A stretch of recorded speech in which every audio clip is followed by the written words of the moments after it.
اشرح لي صدري ويسر لي امري واحلل عقدة من لساني يفقهوا قولي. اللهم الهمنا مراشد امورنا واعذنا من شرور انفسنا ومن سيئات اعمالنا. കന്യാകുളങ്ങര മുസ്ലിം ജമാഅത്ത് സംഘടിപ്പിച്ചിരിക്കുന്ന സ്വാതന്ത്ര്യദിന ആഘോഷ പരിപാടിയിലാണ് നമ്മളുള്ളത്. നമ്മുടെ രാജ്യത്തെ സംബന്ധിച്ചിടത്തോളം നമുക്കറിയാം, ലോകത്ത് ഏറെ ശ്രദ്ധിക്കപ്പെടുന്ന ഒരു രാഷ്ട്രമാണ് നമ്മളുടെ ഇന്ത്യ മഹാരാജ്യം. നമ്മുടെ രാജ്യത്തിൻ്റെ നേതാക്കന്മാർ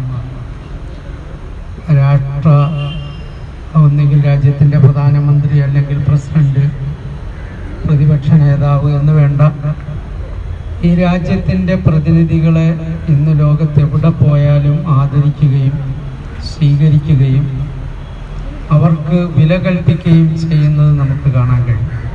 ലോകരാജ്യങ്ങളിൽ വളരെയേറെ ശ്രദ്ധയോടുകൂടി എല്ലാവരും കാണുന്ന ഒരു മഹത്തായ രാജ്യമാണ് ഇന്ന് നമ്മുടെ ഇന്ത്യ രാജ്യം.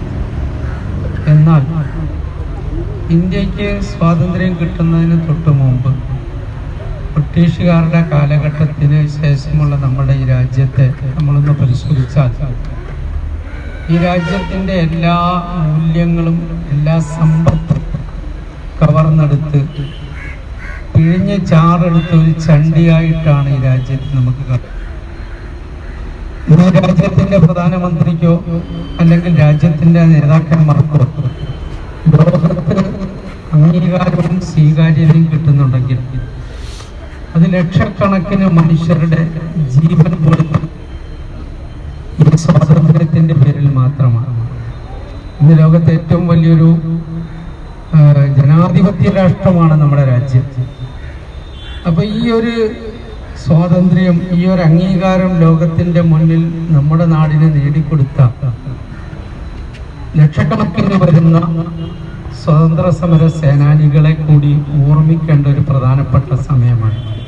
പക്ഷേ നമ്മൾ ചിന്തിക്കുമ്പോൾ ദൗർഭാഗ്യകരമായ ഒരു കാര്യം, ചരിത്രത്തെ തിരുത്തി എഴുതുന്ന, ഒരർത്ഥത്തിൽ പറഞ്ഞാൽ ഈ രാജ്യത്തോട് ഏറ്റവും വലിയ ക്രൂരത ചെയ്ത ആൾക്കാരുണ്ടായിക്കഴിഞ്ഞപ്പോൾ സ്വാതന്ത്ര്യ ദിനത്തിന് വേണ്ടി കഷ്ടപ്പെടുകയും ത്യാഗം ചെയ്യുകയും ചെയ്തവരെ തമസ്കരിക്കപ്പെടുകയും സ്വാതന്ത്ര്യ സമരവുമായിട്ട് പുലബന്ധം പോലും ഇല്ലാത്തവർ രാജ്യത്തിന്റെ സ്വാതന്ത്ര്യ സമര സേനാനികളായി മാറുകയും ചെയ്ത ഒരു കാലഘട്ടത്തിലാണ് നമ്മൾ ജീവിക്കുന്നത്. എന്ന് മാത്രമല്ല, സ്വാതന്ത്ര്യത്തിന് വേണ്ടി പോരാടിയവരുടെ പേരുകൾ പോലും മായ്ക്കപ്പെടുകയും സ്വാതന്ത്ര്യ സമര കാലഘട്ടത്തിൽ ബ്രിട്ടീഷുകാർക്ക് പാദസേവ ചെയ്തവരുടെ വമ്പൻ പ്രതിമകൾ രാജ്യത്തിന്റെ കണ്ണായ സ്ഥലങ്ങളിൽ ഔദ്യോഗികമായി പ്രതിഷ്ഠിക്കപ്പെടുകയും ചെയ്യുന്ന ഒരു കാലഘട്ടത്തിലാണ് നമ്മൾ ജീവിക്കുന്നത്. 2018 ഞാൻ ആന്തമാനിൽ പോവുകയുണ്ടായി. ജമാഅത്തിൽ പോയതാണ്. ആന്തമാൻ എന്ന് പറഞ്ഞാൽ നമുക്കറിയാം, ഈ രാജ്യത്തിന്റെ സ്വാതന്ത്ര്യ സമരത്തിന്റെ എല്ലാ ചരിത്രങ്ങളും ഒപ്പിയെടുത്ത് ജീവിക്കുന്ന ദ്വീപാണ് ആന്തമാൻ പ്രദേശം. ആന്തമാൻ നിക്കോബാർ 500ഓളം ദ്വീപുകളുണ്ട്. കാലാപാനി ജയില് സന്ദർശിക്കുകയുണ്ടായി. നമ്മുടെ നാട്ടിൽ നിന്നും രാജ്യത്തിന്റെ സ്വാതന്ത്ര്യത്തിന് വേണ്ടി കഷ്ടപ്പെട്ടവരെ ബ്രിട്ടീഷുകാർ കൊണ്ടുപോയിട്ട സ്ഥലമാണ്. അവിടെ ചെല്ലുമ്പോൾ അവിടെ നാനാജാതി മതസ്ഥർ ഒന്നിച്ച് ജീവിക്കുന്നു. അവിടെയുള്ള ഒരു പ്രതിസന്ധി അവിടുത്തെ മുസ്ലിമീങ്ങൾ പറയുന്നുണ്ട്. അവരുടെ പൂർവ്വപിതാക്കൾ സ്വാതന്ത്ര്യ സമരത്തിന് വേണ്ടി കഷ്ടപ്പെട്ടത് കൊണ്ടാണ് അവരെയൊക്കെ നാട് കടത്തി പിന്നീട് അവരൊക്കെ അവിടെ എത്തിച്ചേർന്നത്. അവരുടെ പേരുകൾ കൊത്തിവെച്ച ആ നാമങ്ങളിൽ നിന്നും മുസ്ലിം നാമങ്ങൾ മായ്ച്ചു കളയുന്ന ഗവൺമെന്റിന്റെ നിലപാടിനെതിരെ അന്ന് ആ നാട്ടിലെ ജനങ്ങൾ പ്രതികരിച്ചുകൊണ്ടിരിക്കുക. ഇത് നമുക്ക് വ്യാപകമായി കാണാൻ കഴിയും. ഇന്നത്തെ അവസ്ഥ എന്താണെന്ന് വെച്ചാൽ, ഈ രാജ്യത്തിന്റെ സ്വാതന്ത്ര്യത്തിന് വേണ്ടി പാടുപെട്ടവരുടെ പേരുകൾ പോലും വരുന്ന തലമുറയ്ക്ക് അറിയില്ല. ഒരുപക്ഷെ സ്വാതന്ത്ര്യ സമരത്തിൽ പങ്കെടുത്ത മഹാത്മാഗാന്ധിജിക്കും ഭഗത് സിംഗിനും അതുപോലുള്ളവർക്ക് അവരുടെ ഓഹരി ലഭിക്കുമ്പോൾ സ്വാതന്ത്ര്യ സമരത്തിന് വേണ്ടി ജീവൻ സമർപ്പിച്ച ഒരു സമുദായത്തിന്റെ നേതാക്കന്മാരെ മുഴുവനും തമസ്കരിക്കപ്പെടുക മാത്രമല്ല, അവർ ഈ രാജ്യത്തെ അവരും അവരുടെ പിന്മുറക്കാരും ഈ രാജ്യവുമായിട്ട് ബന്ധമില്ലാത്തവരാണ്, ഇവിടെ ജീവിക്കേണ്ടാത്തവരാണ് എന്ന് പറയപ്പെടുന്ന ഒരു സാമൂഹിക സാഹചര്യം ഇന്ന് നിലനിൽക്കുന്നുണ്ട്. എത്ര കാലം കഴിഞ്ഞാലും അതൊരു ദിവസം തിരിച്ചു വരും. അതുകൊണ്ട് തന്നെ ഈ വളർന്നു വരുന്ന കുട്ടികളോട് എനിക്ക് പറയാനുള്ളത്, നമ്മൾ ചരിത്രം പഠിക്കണം. ഇന്ത്യൻ സ്വാതന്ത്ര്യ സമരത്തെ പഠിക്കുമ്പോൾ അതിന് രണ്ട് വഴികൾ നിങ്ങൾക്ക് കാണാൻ പറ്റും. ഒന്ന് ഉത്തരേന്ത്യ കേന്ദ്രീകരിച്ചുള്ള സ്വാതന്ത്ര്യ സമരമാണ്. ഉത്തരേന്ത്യ എന്ന് പറയുമ്പോൾ നമ്മൾ ഇന്ന് കാണുന്ന ഇന്ത്യ അല്ല, നമ്മുടെ സ്വാതന്ത്ര്യ സമരത്തിന് മുമ്പുള്ള ഇന്ത്യ. പാകിസ്ഥാനും ബംഗ്ലാദേശും ചേർന്ന് കിടക്കുന്ന മഹത്തായ ഒരു ഇന്ത്യയാണ് നമ്മുടെ ഇന്ത്യ രാജ്യം. അവിടുത്തെ ഭൂരിഭാഗം വരുന്ന ഭൂപ്രദേശമായ ഉത്തരേന്ത്യയിൽ സ്വാതന്ത്ര്യ സമര പോരാട്ടം ഒരു ഭാഗം, രണ്ട് ദക്ഷിണേന്ത്യയിലുള്ള സ്വാതന്ത്ര്യ സമര പോരാട്ടം. ഇത് രണ്ടും നമുക്ക് രണ്ടായിട്ട് കാണാൻ കഴിയും. ദക്ഷിണേന്ത്യയിൽ ഏതാണ്ട് നമ്മുടെ കർണാടക മുതൽ ഇങ്ങോട്ടുള്ള പ്രദേശങ്ങൾ ബ്രിട്ടീഷുകാരുടെ ഉറക്കം കെടുത്തിയത് ഹൈദർ അലിയും അദ്ദേഹത്തിന്റെ മകൻ ഷഹീദ് ടിപ്പു. ഉത്തരേന്ത്യയിൽ ബ്രിട്ടീഷുകാരുടെ ഉറക്കം കെടുത്തിയത് അത് ദഹ്ലവി റഹ്മത്തുള്ളാഹി തആലയുടെ പിൻഗാമി. ഇങ്ങനെ ഈ രണ്ട് ഭാഗത്തും മുസ്ലിം പണ്ഡിതന്മാരും നേതാക്കന്മാരുമാണ് രാഷ്ട്രത്തിന്റെ സ്വാതന്ത്ര്യത്തിന് വേണ്ടി ഏറ്റവും കൂടുതൽ ത്യാഗം സഹിച്ചത്. ബ്രിട്ടീഷുകാരായ ഉദ്യോഗസ്ഥന്മാരുടെ നൂറുകണക്കിന് റിപ്പോർട്ടുകൾ മുസ്ലിം പണ്ഡിതന്മാർ, മുസ്ലിം സമുദായം രാജ്യത്തിന്റെ സ്വാതന്ത്ര്യത്തിന് വേണ്ടി അവരനുഭവിച്ച പ്രയാസങ്ങളും കഷ്ടപ്പാടുകളും വിവരിക്കാത്ത ഒരു ഗ്രന്ഥവും കാണാം. ബ്രിട്ടീഷുകാരുടെ ഉദ്യോഗസ്ഥന്മാരുടെ ഓർമ്മക്കുറിപ്പുകൾ വായിച്ചാൽ മതി. പാകിസ്ഥാൻ എന്ന ഗ്രന്ഥം എഴുതിയ ഖുശ്വന്ത് സിംഗ്, അദ്ദേഹം ഇന്ത്യയിലെ പ്രശസ്തനായ എഴുത്തുകാരനാണ്. അദ്ദേഹം പറയുകയാണ്, ഇന്ത്യൻ സ്വാതന്ത്ര്യ സമരത്തിന്റെ ചരിത്രം പഠിച്ചാൽ ആ ചരിത്രം മുസ്ലിം സമുദായത്തിന്റെ രക്തവുമായി ബന്ധപ്പെട്ട് കിടക്കുന്നതാണ്. ഒരു സമുദായം എന്ന നിലയിൽ നമ്മൾ നോക്കിയാൽ അവരൊരു പക്ഷേ ഭൂരിപക്ഷമല്ലെങ്കിലും സ്വാതന്ത്ര്യ സമര പോരാട്ടത്തിൽ അവരുടെ അളവ്, അവരുടെ എണ്ണം അത് ഭൂരിപക്ഷത്തെക്കാൾ കൂടുതലായി.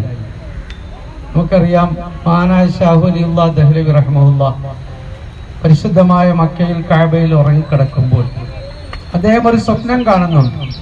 താങ്കൾ രാജ്യത്തേക്ക് തിരിച്ചു പോകണം, താങ്കളുടെ രാജ്യത്തിന്റെ പ്രയാസങ്ങളെ സംബന്ധിച്ച് താങ്കൾ അന്വേഷിക്കണം, അതിന് മാറ്റം വരുത്തണം.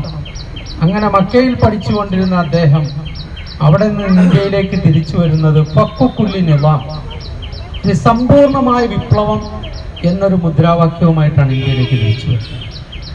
അദ്ദേഹത്തിന്റെ മകൻ, ബ്രിട്ടീഷുകാരുടെ വരവിന്റെ തുടക്കമാണ്. പിന്നീട് ബ്രിട്ടീഷുകാർ അധികാരത്തിലേക്ക് വരുന്ന ഒരു ഈസ്റ്റ് ഇന്ത്യ കമ്പനി നിർമ്മിക്കാൻ വേണ്ടി വന്നവർ ഈ രാജ്യത്തിന്റെ അധികാരികളായി മാറിയ ചരിത്രം ദീർഘമായി പറയേണ്ടതാണ്, ഇതിനൊരു സന്ദർഭമല്ല. പിന്നീട് ബ്രിട്ടീഷുകാർ ഏകദേശം പ്രദേശങ്ങൾ കീഴടക്കുന്ന ഒരു ഘട്ടം വന്നപ്പോൾ അദ്ദേഹത്തിന്റെ മകൻ ഷാ അബ്ദുൽ അസീസ് ദഹ്ലവി, അറിയപ്പെട്ട ഇന്ത്യയിലെ മുഹദ്ദിസ് ആണ്, അദ്ദേഹം ഇതിനെ ഏറ്റെടുത്തുകൊണ്ട് ഇന്ത്യ രാജ്യം ദാറുൽ കുഫ്റാണ്, ഇവിടെ ഈ രാജ്യത്തെ ഭരണാധികാരികളോട് യുദ്ധം ചെയ്യൽ നിർബന്ധമാണ് എന്ന് ഫത്വ പുറപ്പെടുവിക്കുകയുണ്ടായി. ബ്രിട്ടീഷുകാരുടെ കയ്യിലേക്ക് രാജ്യം കീഴ്പ്പെട്ടപ്പോൾ ഇവിടെ പോരാട്ടം നിർബന്ധമാണ് എന്ന് അദ്ദേഹം ഫത്വ കൊടുത്തു. എല്ലാ കാലഘട്ടത്തിലും നമുക്കറിയാം, സ്വാതന്ത്ര്യ സമര പോരാട്ടങ്ങൾ ആണെങ്കിലും മറ്റു പോരാട്ടങ്ങളാണെങ്കിലും പാദസേവകരായി നിൽക്കുന്ന കുറച്ചു പേരെ എല്ലായിടവും കാണാൻ കഴിയും. ഇവിടെ ഷാ അബ്ദുൽ അസീസ് ദഹ്ലവി റഹ്മത്തുള്ളാഹിയുടെ ആ സന്ദേശം ഏറ്റെടുത്തുകൊണ്ട് പണ്ഡിതന്മാരുടെ ഒരു വലിയ നിര തന്നെ രാജ്യത്ത് എഴുന്നേറ്റ് നിന്നു. 1857 നടക്കുന്ന ഒന്നാം സ്വാതന്ത്ര്യ സമരം ഇന്ന് ചരിത്രത്തിൽ പഠിപ്പിക്കപ്പെടുന്ന ആ സ്വാതന്ത്ര്യ സമരത്തിന് മുമ്പ് തന്നെ ലക്ഷക്കണക്കിന്, ആയിരക്കണക്കിന് 2 ലക്ഷത്തിലേറെ മുസ്ലിം സമുദായത്തെ ബ്രിട്ടീഷുകാർ കുരുതി കൊടുത്ത കൊന്നുകളഞ്ഞ സംഭവങ്ങൾ നമുക്ക് ചരിത്രത്തിൽ കാണാൻ കഴിയും. അതിൽ 500ഓളം പണ്ഡിതന്മാരെ ഡൽഹിയിൽ മാത്രം തൂക്കിലേറ്റിയ ചരിത്രം ഇന്നും രേഖപ്പെടുത്തപ്പെട്ടിട്ടുണ്ട്. ഡൽഹിയുടെ തെരുവോരങ്ങളിൽ പണ്ഡിതന്മാരുടെ കബദ്ധങ്ങൾ കൊണ്ട് അവിടെ നിറഞ്ഞു കിടന്നതായിട്ട് ചരിത്രകാരന്മാർ എഴുതുന്നുണ്ട്. എത്രയെത്ര ത്യാഗമാണ് ബ്രിട്ടീഷുകാരെ ഈ രാജ്യത്തുനിന്ന് തുരത്ത് ഈ സമുദായത്തിന്റെ പണ്ഡിതന്മാർ അനുഭവിച്ചത്. അക്കാലം ഇന്ന് ഈ സ്വാതന്ത്ര്യ സമരത്തിന്റെ അല്ലെങ്കിൽ രാജ്യത്തിന്റെ അവകാശം പറഞ്ഞുകൊണ്ട് മുന്നിൽ നിൽക്കുന്നവർ എവിടെയായിരുന്നു എന്ന് നോക്കിയാൽ അവർ ബ്രിട്ടീഷുകാർക്ക് മാപ്പെഴുതി കൊടുത്തുകൊണ്ട് കാലാപ്പാനി ജയിലിൽ നിന്നും രക്ഷപ്പെടാനുള്ള ശ്രമത്തിലായിരുന്നു.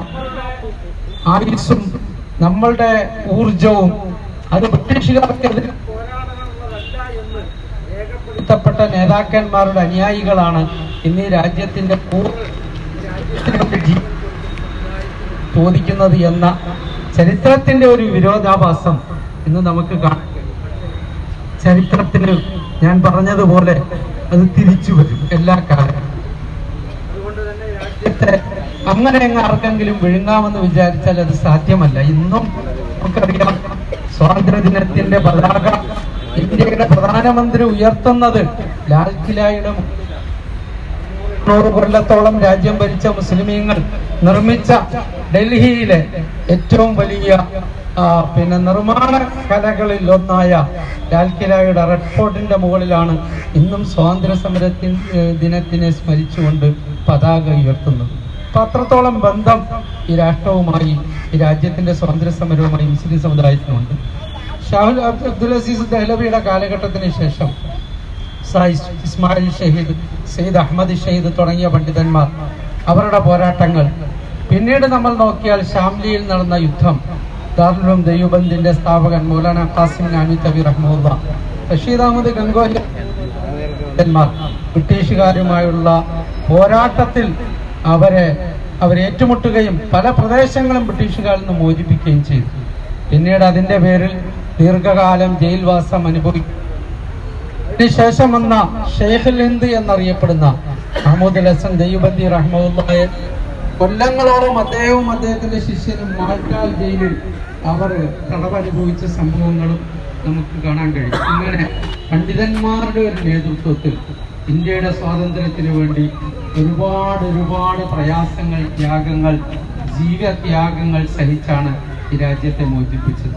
മറുഭാഗത്ത് ഷഹീദ് മില്ലത്ത് ടിപ്പു സുൽത്താൻ റഹ്മത്തുള്ളാഹി തആല അലൈഹി, അദ്ദേഹത്തിന്റെ നേതൃത്വത്തിൽ നടന്ന പടയോട്ടം, ഇവിടെയും പലരും ബ്രിട്ടീഷുകാരുടെ മുന്നിൽ മാപ്പെഴുതി കൊടുക്കുകയും ചിലരൊക്കെ സ്വയം ആത്മഹത്യ ചെയ്യുകയും ചെയ്ത ആ ചരിത്രം വായിക്കുമ്പോൾ ടിപ്പു സുൽത്താന്റെ അവസാന ശ്വാസം വരെയും ബ്രിട്ടീഷുകാർക്കെതിരിൽ പൊരുതി അദ്ദേഹത്തിന്റെ ജനാസയുടെ മുകളിൽ കയറി നിന്നിട്ടാണ് ബ്രിട്ടീഷുകാരൻ പറഞ്ഞത്, ഇനി ഈ രാജ്യം നമ്മളുടേതാണ് എന്ന്, ഇനി ഈ രാജ്യം നമ്മളുടേതാണ് എന്ന്. അപ്പോ ഒരു മനുഷ്യന്റെ ജനാസയുടെ മുകളിൽ കയറി നിന്ന് ഇംഗ്ലീഷുകാരൻ അത് പറയണമെങ്കിൽ ഈ സൂര്യനസ്തമിക്കാത്ത സാമ്രാജ്യത്തിന് എത്രത്തോളം അദ്ദേഹത്തെ ഭയമായിരുന്നു എന്നും അദ്ദേഹം ഈ രാജ്യത്തെ സംരക്ഷിക്കുന്നതിൽ, അവരെ ചെറുത്തു തോൽപ്പിക്കുന്നതിൽ എവിടെയാണ് അദ്ദേഹത്തിന്റെ സ്ഥാനമെന്നും ആ ഒരൊറ്റ വാക്കിൽ നമുക്ക് മനസ്സിലാക്കാൻ കഴിയും. അങ്ങനെയാണ് ഒരു ഭാഗമെങ്കിൽ മറുഭാഗവും പണ്ഡിതന്മാരുടെ നേതൃത്വത്തിലാണ്. അന്ന് നമ്മുടെ രാജ്യത്തിന്റെ രാഷ്ട്രപിതാവ് ബഹുമാന്യനായ മഹാത്മാഗാന്ധിജി, അദ്ദേഹം പോലും ഇവിടെ ഉണ്ടായിരുന്നില്ല. അദ്ദേഹത്തെ ഈ രാജ്യത്തേക്ക് കൊണ്ടുവരുന്നതിലും മുസ്ലിം പണ്ഡിതന്മാരുടെ ചരടുവലികൾ, അവരുടെ പരിശ്രമങ്ങൾ വളരെ വലുതായിരുന്നു. സ്വാഭാവികമായും മുസ്ലിമീങ്ങളല്ലാത്ത ബഹുഭൂരിഭാഗം ജനങ്ങൾ ജീവിക്കുന്ന ഈ രാജ്യത്ത് അവരിൽപ്പെട്ട ഒരാൾ തന്നെ മുൻപന്തിയിൽ നിൽക്കണമെന്ന മുസ്ലിം സമുദായത്തിന്റെ ആഗ്രഹത്തിന്റെ അനന്തരഫലമാണ് മഹാത്മാഗാന്ധിയെ ഇന്ത്യയിലേക്ക് കൊണ്ടുവന്ന് സ്വാതന്ത്ര്യ സമരത്തിന്റെ മുൻപന്തിയിൽ നിർത്തുന്നത്. അദ്ദേഹത്തെ രാഷ്ട്രപിതാവ് എന്ന് ഈ രാജ്യം വിശേഷിപ്പിക്കുമ്പോൾ സമുദായം അതിലൊട്ടും ഒരു പ്രയാസവും കാണിച്ചിട്ടില്ല. അദ്ദേഹത്തിന്റെ പിന്നിൽ നിൽക്കുന്നതിനും മടി കാണിച്ചിട്ടില്ല. ഇന്ത്യയുടെ സ്വാതന്ത്ര്യ സമരത്തിൽ വളരെ മുൻപന്തിയിൽ നിൽക്കുന്ന ഇന്ത്യൻ നാഷണൽ കോൺഗ്രസ്, ജവഹർലാൽ നെഹ്റു ഉൾപ്പെടെയുള്ളവർ ഈ രാജ്യത്തിന് പൂർണ്ണ സ്വാതന്ത്ര്യം വേണം എന്ന് പറയാൻ ധൈര്യം കാണിക്കാതെ മാറുന്നൊരു ഘട്ടമാണ്. ഇന്ത്യക്ക് പൂർണ്ണ സ്വാതന്ത്ര്യമാണ് വേണ്ടത് എന്ന് മുസ്ലിം പണ്ഡിതന്മാർ പറഞ്ഞപ്പോൾ നമുക്കൊരു പൗത്രിക രാജപദവി അഥവാ ഒരു ഭാഗിക സ്വാതന്ത്ര്യം അല്ലെങ്കിൽ ബ്രിട്ടീഷുകാരുടെ കീഴിലൊരു ഭരണം ഇന്ന് ഇസ്രായേലിൽ പലസ്തീനുകൾക്കുള്ളതുപോലെ അങ്ങനെ ഒരു ഭരണം മതി എന്ന് ഇന്ത്യൻ നാഷണൽ കോൺഗ്രസ് പ്രമേയം പാസ്സാക്കിയത് നമുക്ക് ചരിത്രത്തിൽ കാണാൻ കഴിയും. അക്കാലഘട്ടത്തിൽ സ്വാതന്ത്ര്യ സമരത്തിൽ ഇന്ത്യൻ നാഷണൽ കോൺഗ്രസിനോടൊപ്പം നിന്ന പണ്ഡിതന്മാർ 3-4 കൊല്ലം അവർക്ക് പിന്തുണ കൊടുക്കാതെ മാറി നിന്നു. അവസാനം 1900 ഇന്ത്യൻ നാഷണൽ കോൺഗ്രസിന്റെ കൽക്കത്തയിൽ നടന്ന പ്രധാനപ്പെട്ട സമ്മേളനത്തിലാണ് പിന്നീട് ഇന്ത്യൻ നാഷണൽ കോൺഗ്രസ് അത് അംഗീകരിക്കുന്നത്. ഇതിനു മുമ്പ് 4 കൊല്ലം മുമ്പ് മുസ്ലിമീങ്ങൾ മുന്നോട്ട് വെച്ച ഈ രാജ്യത്തിന്റെ പൂർണ്ണമായ സ്വാതന്ത്ര്യം എന്ന ആ ഒരു സംഭവത്തെ അവർ അംഗീകരിച്ചതോടുകൂടിയാണ് വീണ്ടും മുസ്ലിം പണ്ഡിതന്മാർ ഇന്ത്യൻ സ്വാതന്ത്ര്യ സമരത്തിൽ ഇന്ത്യൻ നാഷണൽ കോൺഗ്രസുമായിട്ട് സഹകരിക്കുന്നത്. അതുപോലെ തന്നെ ക്വിറ്റ് ഇന്ത്യ സമരം അതുമായി ബന്ധപ്പെട്ട ആദ്യത്തെ പ്രഖ്യാപനം മുസ്ലിമീങ്ങളുടേതാണ്, പണ്ഡിതന്മാരുടേതാണ്. പിന്നീട് 6 മാസം കഴിയുമ്പോഴാണ് ഇന്ത്യൻ നാഷണൽ കോൺഗ്രസ് അത് ഏറ്റെടുക്കുന്നത്. ഇങ്ങനെയൊക്കെ നമ്മൾ നോക്കിയാൽ എല്ലാവരോടും ചേർന്ന് നിന്ന് ജാതിമത ഭേദമന്യേ ഈ രാഷ്ട്രത്തിന്റെ നന്മ മാത്രം മുന്നിൽ കണ്ടുകൊണ്ട് ഈ രാജ്യത്തിന് നിസ്വാർത്ഥമായി ജീവൻ കൊടുത്ത ഒരു സമുദായമാണ് ഇന്ത്യയിലെ മുസ്ലിമീങ്ങൾ. ഈ ചരിത്രം നമ്മൾ പഠിക്കണം, ഇത് നമ്മൾ മനസ്സിലാക്കണം. ഒരിക്കലും നമുക്കൊരു നിരാശയില്ല. എന്തെല്ലാം കാണിച്ചാലും ഇന്ത്യ രാജ്യത്തെ സംബന്ധിച്ചിടത്തോളം മുസ്ലിമീങ്ങൾക്ക് നിരാശയില്ല. ഇത് ലോകം അതിന്റെ സായാഹ്നത്തിലെത്തുന്നത് വരെ ഇന്ത്യയിൽ മുസ്ലിമീങ്ങൾ അന്തസ്സോടെ ജീവിക്കുക തന്നെ ചെയ്യും. നമുക്ക് കുറച്ചുകൂടെ മുമ്പോട്ട് പോയി പറഞ്ഞാൽ നമുക്കറിയാം, ഹദീസുകളിൽ ചരിത്രത്തിന്റെ കിതാബുകളിൽ തന്നെ ചില വാക്കുകളുണ്ട്. ഹജ്ജ ആദം അലൈഹിസ്സലാത്തു വസ്സലാം മിനൽ ഹിന്ദി 40 ഹജ്ജൻ മാഷിയ. ആദം അലൈഹിസ്സലാത്തു വസ്സലാം ഇന്ത്യയിൽ നിന്ന് 40 കൊല്ലം നടന്നുപോയി ഹജ്ജ് ചെയ്തു എന്ന് ഇമാം ഇബ്നു മാജ ഉദ്ധരിക്കുന്ന ഹദീസിൽ കാണാൻ കഴിയും. ഫതഹുൽ മുഈനിൽ മഖ്ദൂദങ്ങൾ ആ റിവായത്തിനെ എടുത്ത് ഉദ്ധരിച്ചിട്ടുമുണ്ട്. ഒരുപക്ഷെ അതിന്റെ സനദുകളിൽ പ്രശ്നമുണ്ടെങ്കിലും ചരിത്രപരമായി അതൊരു രേഖയാണ്. എന്ന് പറഞ്ഞാൽ ആദ്യം തൗഹീദിന്റെ ശബ്ദം കേട്ടൊരു മണ്ണും കൂടിയാണ് ഇന്ത്യ. നമുക്കറിയാം, പരിശുദ്ധമായ കഅബ ശരീഫിൽ നമ്മൾ തവാഫ് ആരംഭിക്കുന്നത് ഹജറുൽ അസ്വദിന്റെ മൂലയിൽ നിന്നാണ്. ആ ഹജറുൽ അസ്വദിന്റെ മൂലയ്ക്ക് റുക്നുൽ ഹിന്ദ് എന്നൊരു പേരുണ്ട്, ഇന്ത്യക്കാരുടെ മൂല എന്ന്. ഹജറുൽ അസ്വദിലേക്ക് തിരിഞ്ഞു നിന്ന് നിസ്കരിക്കുന്ന ഇന്ത്യക്കാരായ മുസ്ലിമീങ്ങളായ നമ്മളെ സംബന്ധിച്ചിടത്തോളം ഈ രാജ്യത്ത് നിന്ന് മുസ്ലിമീങ്ങളെ ഇല്ലായ്മ ചെയ്യാമെന്ന് ചിന്തിക്കുന്നവർ ശരിക്കും പറഞ്ഞാൽ ഒരു മിഥ്യാധാരണയിലാണ്. അതുകൊണ്ട് നമുക്ക് നിരാശയില്ല, നമുക്ക് ഭയമില്ല. ഈ രാജ്യത്ത് ബാങ്ക് വിളിക്കും, ഈ രാജ്യത്ത് പള്ളികളിൽ നമസ്കരിക്കും, ഈ രാജ്യത്ത് ഖുർആൻ പഠിക്കും, ഹദീസ് പഠിക്കും, ദീനനുസരിച്ച് ജീവിക്കും. അതങ്ങനെ മുമ്പോട്ട് പോയിക്കൊണ്ടേയിരിക്കും. പ്രതിസന്ധികളെ തരണം ചെയ്ത് മുൻപോട്ട് പോകാനുള്ള ഒരു കരുത്ത് ഇന്ത്യയിലെ മുസ്ലിമീങ്ങളുടെ മുൻഗാമികളിൽ നിന്നും നമുക്ക് കിട്ടിയിട്ടുണ്ട്. എന്നാൽ നമ്മൾ ഈ രാജ്യത്തിന് ഇഷ്ടപ്പെടുന്നവരും സ്നേഹിക്കുന്നവരും സേവനം ചെയ്യുന്നവരും ഈ രാജ്യത്തിന്റെ എല്ലാ ജനവിഭാഗത്തോടൊപ്പം ചേർന്ന് നിന്നുകൊണ്ട് രാജ്യത്തിന്റെ പുരോഗതിക്ക് വേണ്ടി മുമ്പോട്ട് പോകുന്നവരുമാണ്. ഇതാണ് നമ്മുടെ മുൻഗാമികളുടെ ചരിത്രം. ആ ചരിത്രമാണ് ആവർത്തിക്കപ്പെടേണ്ടത്. അത് കൃത്യമായ ബോധം നമ്മൾ ജീവിക്കുന്ന നമ്മുടെ ഈ പരിസരത്തെ സംബന്ധിച്ച്, നമ്മുടെ രാഷ്ട്രത്തെ സംബന്ധിച്ച്, ഇതിന്റെ സ്വാതന്ത്ര്യ സമരത്തെ സംബന്ധിച്ചൊക്കെ ഉണ്ടാക്കിയെടുക്കുക എന്നുള്ളത് നമ്മുടെയും ആവശ്യമാണ്. ഒരു പക്ഷേ നിങ്ങൾ പഠിച്ചുകൊണ്ടിരിക്കുന്ന സ്കൂളുകളിൽ, കോളേജുകളിൽ നിങ്ങളെ പഠിപ്പിക്കപ്പെടുന്ന ചരിത്രങ്ങളിൽ അത് കാണാൻ കഴിയുന്നില്ലെങ്കിലും ചരിത്രം ഇന്നും രേഖപ്പെട്ട് കിടക്കുന്നുണ്ട്. ഇന്നല്ലെങ്കിൽ നാളെ പഠിപ്പിക്കപ്പെടും, ഇല്ലെങ്കിൽ നമ്മൾ സ്വയം പഠിക്കുക എന്നുള്ളതാണ്. ആ ചരിത്രത്തെ തേച്ചു മായ്ച്ചു കളയാനൊന്നും കഴിയുകയില്ല. ഇന്നും രാജ്യത്തും തേച്ചു മായ്ച്ചു കളയാൻ കഴിയാത്തതാണ് നമ്മൾ നേരത്തെ ഞാൻ സൂചിപ്പിച്ച റെഡ് ഫോർട്ടും അതുപോലെ ഡൽഹിയിൽ ഉയർന്നു നിൽക്കുന്ന വമ്പൻ മുസ്ലിമീങ്ങളുടെ സംഭാവനകളുമൊക്കെ. അതിന്നും ഈ രാജ്യത്തിന്റെ ഒരു സാക്ഷ്യപത്രമാണ്.